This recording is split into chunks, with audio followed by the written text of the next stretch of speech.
Shalom jemaat Tuhan, saya Pastor Yer, selamat datang di Kingdom Devotion. Siapakah di antara kita yang sering menunda? Menunda adalah kebiasaan buruk yang hampir semua orang memilikinya.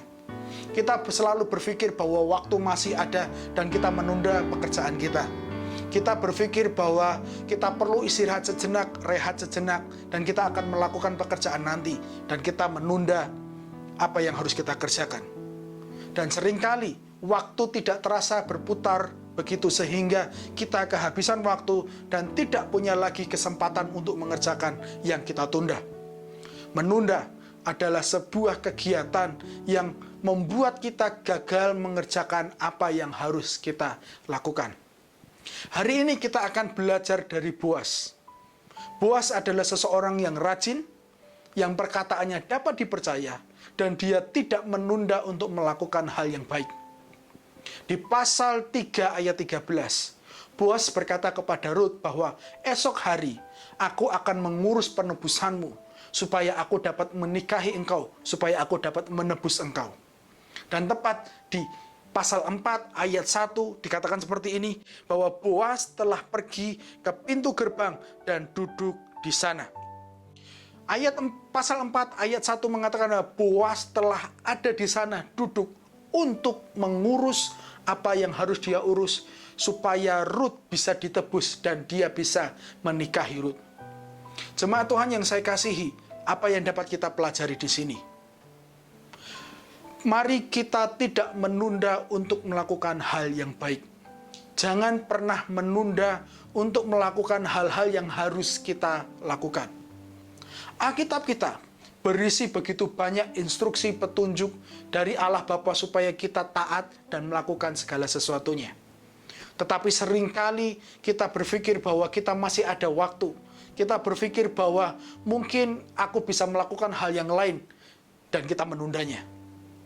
Saya ambil contoh, umpamakan anak kita suruh untuk melakukan sesuatu. Dan ketika kita menyuruh mereka, respon mereka akan berkata, "Sebentar, Pak, tunggu mah," dan sebagainya. Semua orang tua setuju ketika anak menunda untuk taat, untuk mengerjakan apa yang diperintahkan. Itu sesungguhnya adalah sebuah ketidaktaatan. Sama halnya ketika Tuhan sudah berbicara kepada kita secara pribadi dan kita berkata, "Tunggu ya Tuhan, nanti dulu Tuhan," dan sebagainya. Kita menunda ketaatan kita. Sama halnya kita sedang tidak taat kepada Tuhan. Mazmur 119 ayat 60 berkata seperti ini, "Aku bersegera dan tidak berlambat-lambat untuk berpegang pada perintah-perintahmu." Sama halnya ketika Tuhan sudah berbicara kepada kita, mari kita meresponi seperti yang dikatakan oleh pemazmur, "Aku akan bergegas, aku tidak akan menunda-nunda memegang perintahmu, memegang apa yang engkau perintahkan untuk aku lakukan." Jadi, mari kita tidak menunda untuk memberi.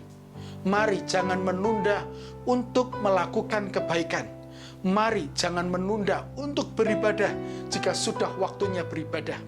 Mari jangan menunda untuk berdoa kalau sudah waktunya buat kita mencari wajah Tuhan. Mari kita jangan menunda untuk memberikan persembahan persepuluhan kita jika memang sudah waktunya kita memberikan persembahan persepuluhan. Hari ini, apa yang belum engkau lakukan yang Tuhan sudah perintahkan kepadamu? Apalagi yang engkau tunggu? Mari kita belajar untuk tidak menunda dan melakukan semua yang Tuhan perintahkan kepada kita, sehingga kita menjadi anak-anak yang taat. Bapa, pada saat ini kami memohon ampun jika seringkali kami menunda segala sesuatu yang Tuhan sudah taruhkan dalam hati kami. Mungkin kami menunda Tuhan untuk tidak pergi ke gereja, karena kami berpikir masih ada waktu yang lain. Mungkin kami menunda untuk menghabiskan waktu berdoa bersama Engkau. Mungkin kami menunda untuk membaca firman-Mu Tuhan. Mungkin kami menunda untuk melakukan kebaikan untuk orang-orang di sekitar kami. Mungkin Tuhan kami menunda untuk melakukan hal-hal yang baik dan kami berpikir kami tergesa-gesa dan sebagainya. Tuhan, mulai hari ini kami belajar untuk tidak menunda supaya kami menjadi anak-anak Tuhan yang taat dan kami menjadi lebih baik. Terima kasih ya Tuhan buat firman-Mu pada hari ini. Dalam nama Yesus, haleluya. Amin. Amin. Jemaat Tuhan yang saya kasihi, ketaatan yang tertunda adalah sebuah ketidaktaatan. Tuhan Yesus memberkati.